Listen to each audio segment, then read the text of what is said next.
जय भीम साथियों।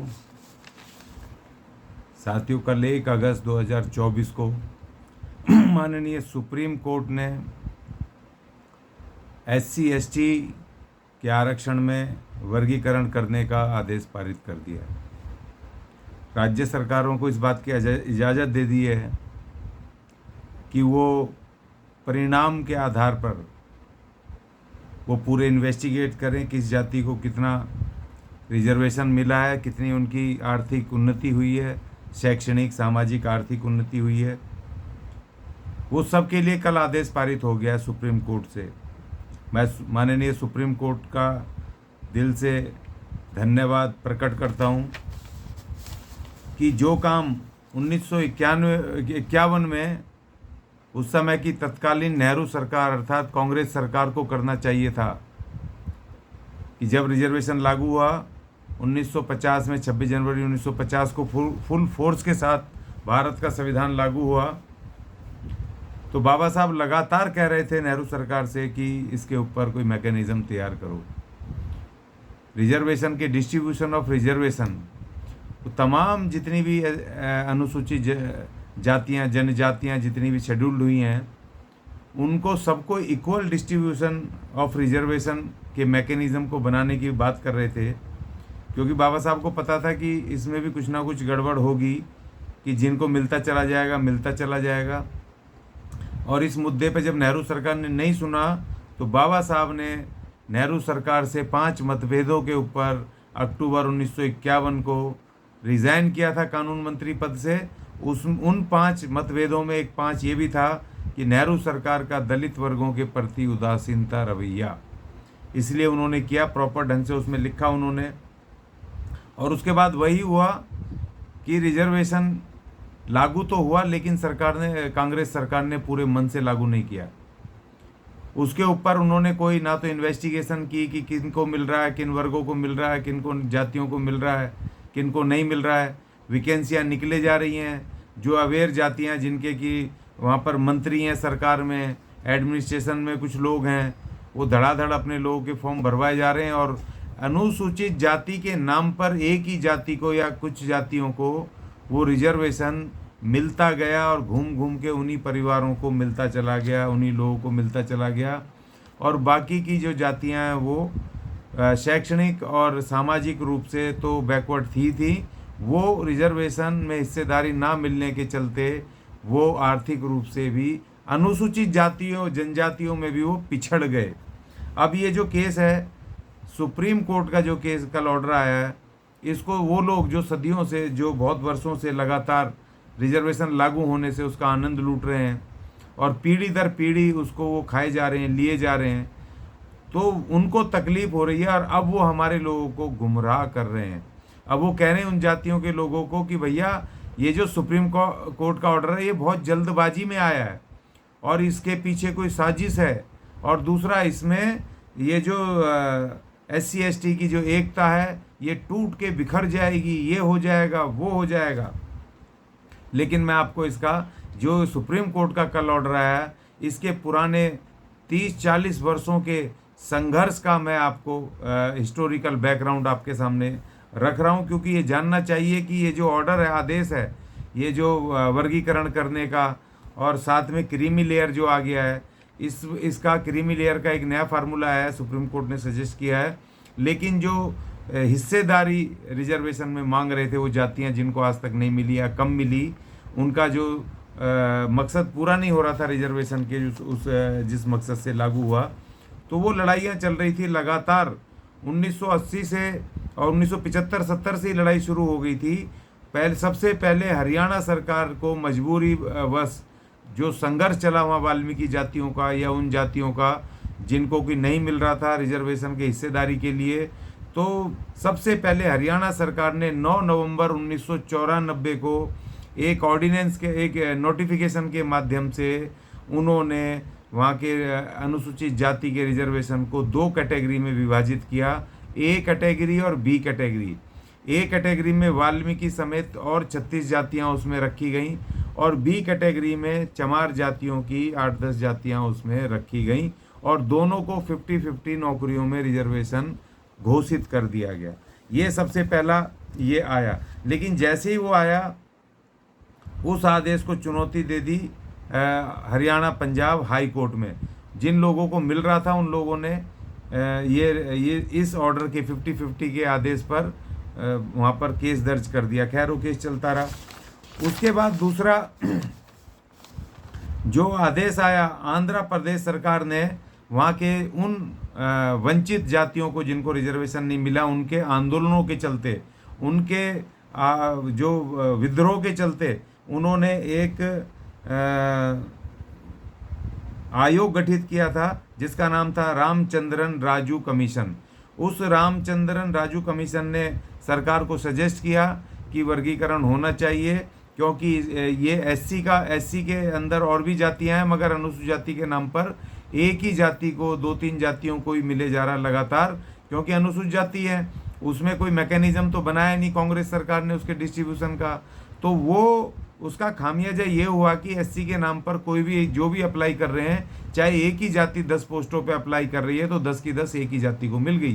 तो उसका खामियाजा ये हुआ कि बाकी जातियों को उसका बेनिफिट नहीं मिल रहा था। तो वहाँ आंध्र प्रदेश में जो विद्रोह हुआ वाल्मीकि जाति और जो और जातियाँ हैं वहाँ पर उन जातियों ने जो वहाँ पर हल्ला मचाया, उससे ये राजू कमीशन, रामचंद्रन राजू कमीशन ने रिपोर्ट दी और उसको सरकार ने लागू कर दिया सन 2000 में। उसमें Andhra Pradesh schedule caste rationalisation of reservations act 2000 ये बनाया गया। लेकिन जैसे ही ये एक्ट बनाया गया, इस एक्ट में शिक्षा में और नौकरियों में, डायरेक्ट नौकरियों में उन जातियों को रिजर्वेशन तय कर दिया गया कि जिनको नहीं मिला था या कम मिल रहा था, उन उपेक्षित जातियों को उसमें तय कर दिया गया। लेकिन वहाँ पर भी जिन जातियों को मिल रहा था उन्होंने भी आंध्र प्रदेश हाई कोर्ट में एक याचिका फाइल कर दी इसके खिलाफ। लेकिन आंध्र प्रदेश हाई कोर्ट ने उस याचिका को खारिज कर दिया, बोला कि भाई ये जो वर्गीकरण हुआ है बिल्कुल ठीक हुआ है। जो वंचित जातियां रह गई हैं अनुसूचित जातियों में, उनको भी रिजर्वेशन मिलना चाहिए, सबको मिलना चाहिए। इसलिए जो कमज़ोर रह गई हैं उनको पहले मिलना चाहिए, ये बिल्कुल ठीक है। तो उन्होंने आंध्र प्रदेश सरकार, हाई कोर्ट ने आंध्र प्रदेश सरकार के उस कानून को बिल्कुल ठीक पाया। लेकिन उन्होंने हार नहीं मानी। जो विरोधी लोग थे उन्होंने उसको चुनौती दे दी, उस ऑर्डर को, आंध्र हाई कोर्ट के ऑर्डर को संविधान पीठ के सामने, 3 जजों की संविधान पीठ के सामने सुप्रीम कोर्ट में उस अपील फाइल कर दी। अब वहाँ पर वो चल ही रहा था वो मामला कि उधर तमिलनाडु में, वहाँ पर तमिलनाडु में भी लड़ाई शुरू थी। वहाँ पर जिन जातियों को नहीं मिल रहा था रिजर्वेशन, उन्होंने वहाँ पे हल्ला मचाया। तो तमिलनाडु ने भी एक कानून बना दिया 2009 में, और उन्होंने भी वर्गीकरण कर दिया। उन्होंने 4 कैटेगरी बना दी, उसमें 4 कैटेगरी बनाई उन्होंने, ABCD 4 कैटेगरी बना करके उसमें उन्होंने रिजर्वेशन तय कर दिया। जिनको कि कम मिल रहा था, नहीं मिल रहा था, उन जातियों को उन्होंने रिजर्वेशन एजुकेशन में और उसमें डायरेक्ट भर्तियों में उनको रिजर्वेशन तय कर दिया। लेकिन वो जो रिजर्वेशन के खिलाफ भी वहाँ पर रिट फाइल कर दी वहाँ पर लोगों ने। और उसके बाद ये कि ये सबसे बड़ा ये जो है 2006 में, ये तमिलनाडु से पहले 2006 में पंजाब सरकार ने भी वहाँ के वाल्मीकियों के और मजहबी सिखों के प्रेशर में आके उनके आंदोलनों के आवाज़ जो उठ रही थी रिजर्वेशन में हिस्सेदारी की, तो 2006 में उन्होंने वहाँ पर SC ST के रिजर्वेशन को 2 वर्गों में बांट दिया, A और B, और उसमें 50-50% उनको दे दिया। 50% वाल्मीकियों और मजहबियों को दे दिया, 50% रविदासियों और चमारों को और उससे संबंधित जातियों को। इस तरह से 50% का उन्होंने वो कर दिया, बंटवारा कर दिया 2006 की बात। और 2009 में वहाँ पर हो गया। अब क्या हुआ कि जब आंध्र प्रदेश के जो अपील हुई थी कॉन्स्टिट्यूशनल बेंच में सुप्रीम कोर्ट की, तो उसका ऑर्डर आता है 2006 में, ऑर्डर उसका आया। और 2006 में आंध्र प्रदेश सरकार के उस कानून को जो उन्होंने वर्गीकरण किया था सारी जातियों के लिए, जो कमज़ोर जातियों के रिजर्वेशन बांटा था, उसको गैर संवैधानिक घोषित कर दिया आंध्र प्रदेश सरकार ने। और जो उसका टाइटल था उस केस का, EV चिन्मैया versus Andhra Pradesh government. तो ये उसका टाइटल था, जिसमें कि वो जीत गए, विरोधी लोग जीत गए, और फिर दोबारा से उसका वर्गीकरण रद्द हो गया। और उसका खामियाजा ये हुआ कि जो 1994 में उसका हरियाणा में जो 2 कैटेगरी ए बी कैटेगरी बनी थी, उसको भी उसी चिन्मैया के आधार पे उसको करके उसको भी उसमें पंजाब और आपका ये हरियाणा हाई कोर्ट ने उसको भी रद्द कर दिया, निरस्त कर दिया 2006 के बाद। और 2010 में 29 मार्च 2010 को पंजाब का भी वो जो 50-50 रिजर्वेशन का फार्मूला था पंजाब सरकार का, उसको भी पंजाब और हरियाणा हाई कोर्ट ने उसको भी 29 मार्च 2010 को उसको भी निरस्त कर दिया। अब ये जब जितनी याचिकाएं जो निरस्त हुई, अब ये याचिका जो है ये पंजाब सरकार ने 2011 में जो पंजाब और हरियाणा हाई कोर्ट के जो फैसला था पंजाब सरकार के विरुद्ध, पंजाब सरकार ने उसको आधिकारिक रूप से सुप्रीम कोर्ट की सामने, कॉन्स्टिट्यूशनल बेंच के सामने उसको उन्होंने अपील दायर कर दी। और उसके साथ साथ हरियाणा वाले, तमिलनाडु वाले और ये सब उसमें पार्टी बन गए, जो भी सरकारें थी, और जो वहाँ पर सामाजिक संगठन थे वाल्मीकियों के और दूसरे, जिन्होंने कि इस पे जोर दे करके इसके वर्गीकरण की बात की थी, इसमें हिस्सेदारी की बात की थी, तो वो भी उसमें पार्टी बन गए। और एक देवेंद्र सिंह और दूसरे हैं, वो भी जो विरोधी पक्ष हैं, उन्होंने भी वो उसमें अपील, उसमें पार्टी बनाए गए। अब ये देखिए 2011 में ये शुरुआत हुई 1994 में हरियाणा से जो वाइफर्केशन हुआ, जो वर्गीकरण हुआ, ए बी वर्गीकरण हुआ, 50-50 का जो फार्मूला सामने आया कि जिन जातियों को नहीं मिल रहा उनको भी बराबर इक्वल डिस्ट्रीब्यूशन हो। तो अब उसकी जो चुनौती है 2006 में वो जो उसका आया आंध्रा प्रदेश सरकार के विरुद्ध सुप्रीम कोर्ट के उसका कॉन्स्टिट्यूशनल बेंच का जो फैसला आया, उस फैसले ने सारे ऑर्डर निरस्त कर दिए। फिर सबने मिलके 2011 में ये कवायद चली 2010 तक पंजाब का भी तकरीबन जिन राज्यों ने कानून बनाए थे इस तरह के, वो 2010 तक उनके हाई कोर्टों ने उसको निरस्त कर दिया।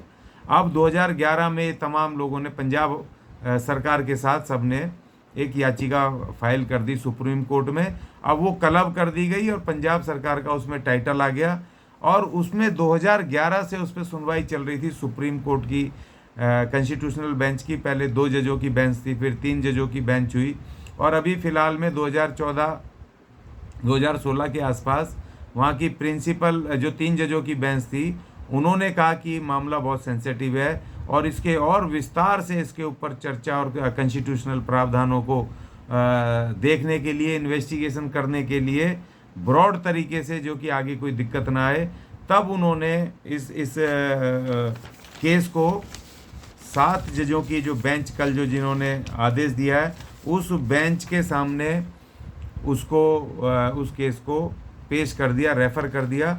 और ये बेंच लगातार 2016 के बाद से ये बेंच इस पे लगातार इस पे चर्चा हो रही थी, इस पे इन्वेस्टिगेशन हो रहे थे, सारे पक्षों की दलीलें सुनी जा रही थी, और तमाम तरह के जो भी कानूनी प्रावधान है, आर्टिकल 341 जिसमें कि शेड्यूल लिस्ट, आर्टिकल 341(1) जिसमें कि सरकार को अधिकार है कि वो आइडेंटिफाई करके शैक्षणिक और सामाजिक रूप की जो जातियाँ हैं उनको आइडेंटिफाई करके शेड्यूल लिस्ट के अंदर वो नोटिफाई करे।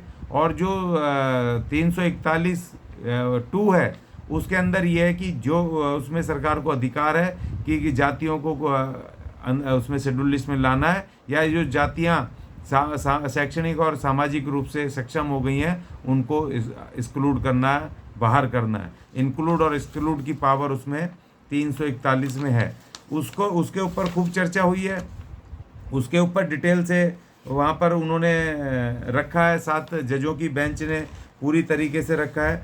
और उन्होंने देखिए, ये सबसे बड़ी बात है कि जो चीफ जस्टिस DY चंद्रचूड़ जो उसको लीड कर रहे थे उस 7 जजों की कॉन्स्टिट्यूशनल बेंच को, उन्होंने एक सबसे बहुत महत्वपूर्ण बात इस ऑर्डर में कही कि अनुसूचित जातियों में समरूप वर्ग नहीं है। उन्होंने कहा कि ये जो अनुसूचित जाति हैं इसमें डिफरेंट जातियां हैं, जो कि एक जैसी जातियां नहीं है, एक जैसी तकलीफ नहीं है, एक जैसी उनकी समस्याएं नहीं है, एक जैसे काम नहीं है। तो वो अलग अलग डिफरेंसेस हैं उनके अंदर, और उनमें कोई एक जाति नहीं है। इसीलिए उन्होंने इसको कहा कि ये आर्टिकल 14 का विधि के समक्ष जो समानता का अधिकार है उसका उल्लंघन नहीं है, क्योंकि अनुसूचित जातियों में समरूपता न होने के चलते सभी जातियों को समान रूप से उसका रिजर्वेशन का लाभ मिलना चाहिए।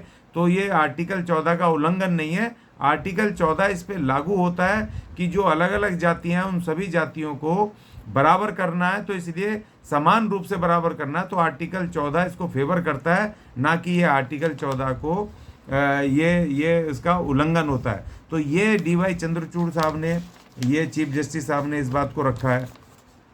और उसके बाद जो यहाँ पर अनुसूचित जाति के जो जस्टिस BR गवई साहब हैं, जो हाल ही में 2-3 महीने पहले, 4 महीने पहले जिनका अभी वो यहाँ नियुक्ति हुई है और जिनका खूब फेवर सभी लोगों ने किया था, हमने भी किया था। उन्होंने कहा है कि आर्थिक सरकारें जो हैं वो आर्थिक पिछड़े समुदायों को तरजीह दे और उनको खास रूप से उनको आइडेंटिफाई करके SC ST वर्गों के लोगों को ये इसका उनका जो पिछड़ी जाति रह गई हैं उनका फ़ायदा दें, और जो SC ST वर्ग की जो जातियां हैं, जो कि कुछ लोग हैं जो आरक्षण का आनंद लूट रहे हैं, उनको उससे बाहर किया जाए क्रीमी लेयर लगा करके। और एक जस्टिस हैं उसमें, उन्होंने कहा है कि एक जस्टिस मिश्रा हैं शायद, वो उन्होंने कहा है कि ये जो रिजर्वेशन है ये एक पीढ़ी को मिलना था, ये पीढ़ी दर पीढ़ी नहीं था कि एक पीढ़ी को मिल गया तो उसमें अगर एक को मिल गया तो अपने वो फैमिलीज़ को फिर आगे बढ़ाने में, क्योंकि उनको रिजर्वेशन का लाभ मिल गया, सरकारी नौकरी मिल गई, तो वो अपने बच्चों को पढ़ा लिखा करके फिर आगे बढ़ाएंगे। इसका मतलब ये थोड़ी कि उनके बच्चे भी लेते रहेंगे, परिवार दर परिवार लेते रहेंगे। तो उन्होंने कहा कि एक पीढ़ी के लिए, ना कि लगातार रेगुलर पीढ़ियों के लिए है। तो जिन पीढ़ियों को मिल गया है उनके फैमिली मेम्बर्स को आगे नहीं मिलना चाहिए। उन्होंने इस तरह की टिप्पणी की है। और इसमें एक टिप्पणी अपने गवई साहब की, जस्टिस गवई साहब की एक बहुत महत्वपूर्ण है। उन्होंने कहा कि उन जो क्रीमी लेयर अनुसूचित जाति के बच्चे हैं उनके बच्चों की तुलना जो गांव पे सर पे मैला ढो रहा है उसके बच्चों से करना बेईमानी होगा, बिल्कुल गलत होगा। तो इसीलिए ये इतना जो आर्थिक ये गैप हुआ है, इस गैप को भरने के लिए इसमें वर्गीकरण सरकार कर सकती है। और दूसरा, इसमें क्रीमी लेयर लगाया जाए कि जो लोग बेनिफिट ले चुके हैं, जो लोग आर्थिक उन्नत कर चुके हैं, उनको इससे बाहर किया जाए। अब देखिए दूसरी बात, ये कोर्ट ने इस बात को भी समझा है, क्योंकि जो रिजर्वेशन है SC ST का रिजर्वेशन, वो दो कारणों पे आधारित है। एक तो शैक्षणिक और दूसरा सामाजिक रूप से पिछड़ी जातियाँ। ठीक है जी। अब इसके ऊपर अब ये जो ऑब्जेक्शन कर रहे हैं, कह रहे हैं जी, कोई कह रहा है ये गरीबी उन्मूलन वो नहीं है, प्रोग्राम नहीं है, इसमें आर्थिक आधार नहीं लगाया जा सकता, क्योंकि इसमें संविधान में शैक्षणिक और उसमें सामाजिक रूप से पिछड़े वर्गों के लिए। अब लेकिन जब से 1950 से संविधान लागू हुआ, वो आरक्षण लागू हुआ, उससे लेके 2024 तक अनुसूचित वर्गों में, अनुसूचित जाति जनजाति वर्गों में ही एक बड़ी आर्थिक खाई पैदा हो गई है। चंद लोग मालदार पे मालदार हो गए रिजर्वेशन का फ़ायदा लेकर के, और बहुमत लोग जिनको नहीं मिला वो आज भी वो शैक्षणिक सामाजिक रूप से तो पिछड़े थे ही थे, अब वो आर्थिक रूप से भी पिछड़ गए, अपने ही लोगों से पिछड़ गए। तो आर्थिक रूप की वो जो खाई है वो बहुत गहरी हो गई है। तो जो सुप्रीम कोर्ट ने जो क्रीमी लेयर का फार्मूला सजेस्ट किया है, वो भी कहीं ना कहीं इसी बात को देख करके उन्होंने किया होगा। और दूसरी बात ये कि जो लोग शैक्षणिक रूप से मजबूत हो गए हैं, वो पढ़ गए हैं, 12वीं पास कर गए हैं, BA पास कर गए हैं, PhD स्कॉलर हो गए हैं, वकील बन गए हैं, प्रोफेसर बन गए हैं, वो इंजीनियर बन गए हैं, और बड़े बड़े बिजनेसमैन बन गए हैं, और क्या क्या बन गए हैं।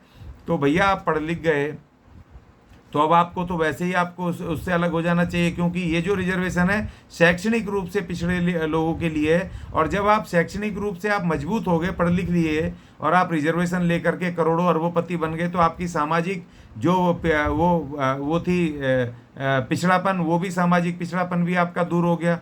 क्योंकि जब आर्थिक मजबूत हो जाते हैं तो सामाजिक पिछड़ापन दूर हो जाता है। तो ये दो तरीके से आप इससे वैसे भी बाहर होने के लिए एलिजिबल हो गए हो कि आप शैक्षणिक और सामाजिक रूप से ताकतवर हो गए हो, तो आप अपने आप इससे बाहर हो जाते हो। तो ये दो जो कारण थे सब आइडेंटिफाई करे सुप्रीम कोर्ट ने कि जो मकसद था आर्थिक, शैक्षणिक और आर्थिक, वो जब वो मकसद पूरा हो गया तो इन वर्गों को बाहर करो, और जिन वर्गों को आज भी शैक्षणिक रूप से, सामाजिक रूप से पिछड़े हैं, उनको आर्थिक रूप से मजबूत करने के लिए उनको आगे बढ़ाओ। अब यहाँ पर देखिए आपकी ये भी बड़ी बात है, आईएएस, आईपीएस, पीसीएस और ये तमाम अधिकारी सबसे ज़्यादा कौन सी जाति के, अनुसूचित जाति में रिजर्वेशन के माध्यम से गए, इसके ऊपर भी अभी वो होगा, इन्वेस्टिगेशन होगा कि किस जाति के सबसे ज़्यादा हैं। और दूसरी बात, एक डिक्की, एक व्यापारिक एक संगठन है, जैसे फिक्की है जनरल का, वैसी अनुसूचित जाति जनजाति के बिजनेसमैनों का डिक्की है।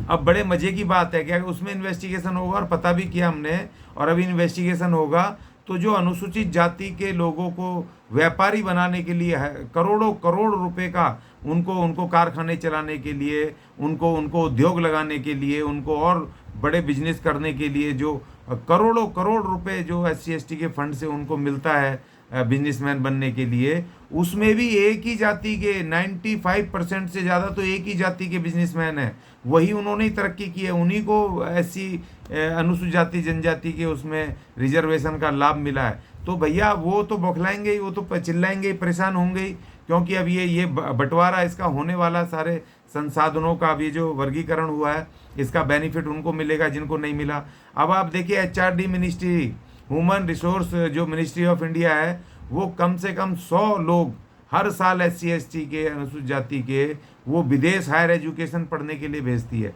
अब वो पिछले 50 साल का जब डाटा निकलेगा तो उसमें भैया कौन लोग पढ़ने गए विदेश, कौन से अनुसूचित जाति की, कौन सी जाति के गए, तो उसमें भी एक ही जाति के ज़्यादातर 2-3 जातियों के ही मिलेंगे कि वो ही गए, और हम लोगों को तो पता ही नहीं है।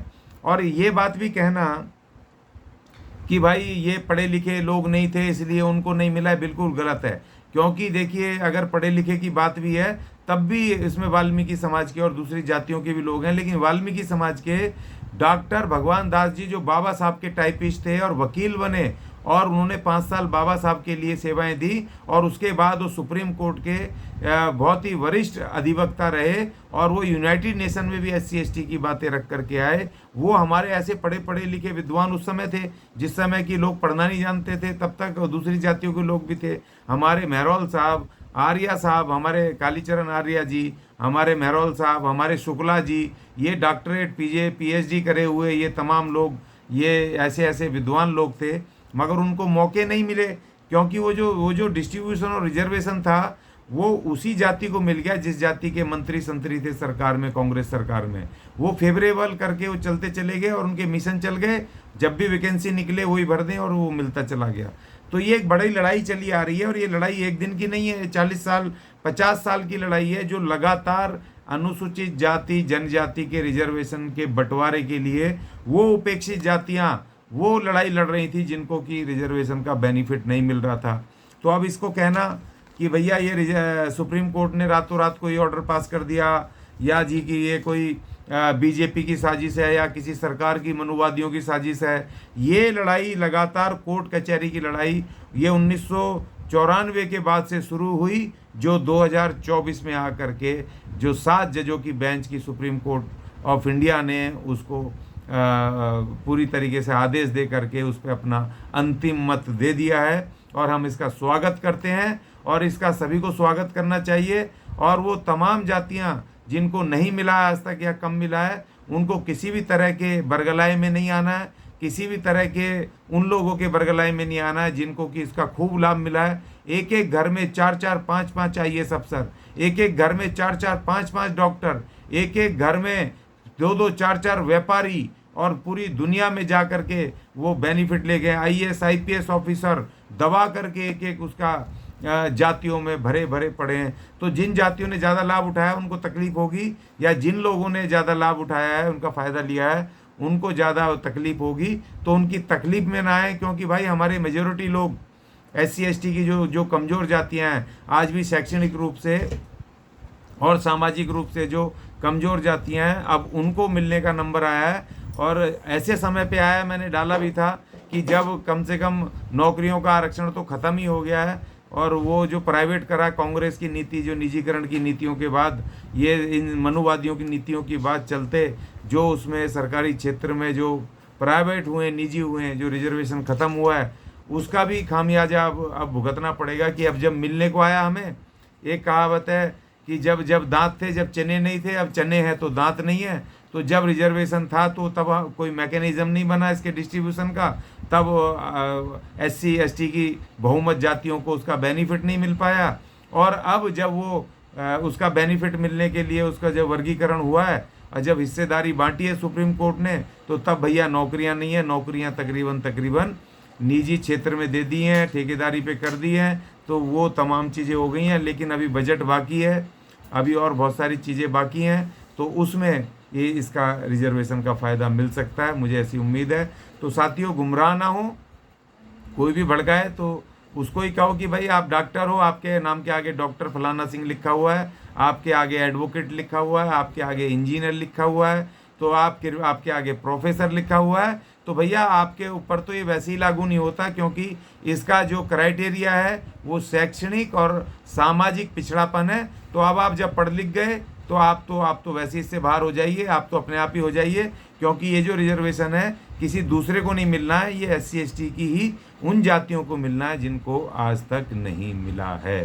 तो इसीलिए मैं सुप्रीम कोर्ट के आदेश का पूरी तरह से स्वागत करता हूँ और उम्मीद करता हूँ कि हमारे वर्ग आंख मूंद करके किसी के पीछे जाएंगे नहीं, खुले दिमाग से इस पे सोचेंगे, समझेंगे, और हम इसके ऊपर छोटी छोटी मीटिंगें, सम्मेलन हम आयोजित करने जा रहे हैं, सेमिनार करने जा रहे हैं। इसके बैकग्राउंड के लिए, इसके कहाँ से ये आरक्षण आया, कैसे बाबा साहब ने संघर्ष किया, और 1950 के बाद किस तरीके से अनुसूचित जातियों की जातियां जिनको नहीं मिला वो किस तरह से संघर्ष कर रही थी। और सुप्रीम कोर्ट ने जो ऑर्डर दिया, ये अचानक ऑर्डर नहीं है, ये पूरे 40 साल के कानूनी उस दौर की प्रक्रिया है जो सुप्रीम कोर्ट में पहुंचा, और सुप्रीम कोर्ट में भी 10 से 14 साल के बीच का ये उनका इन्वेस्टिगेशन है, तब जा कर के ऑर्डर आया।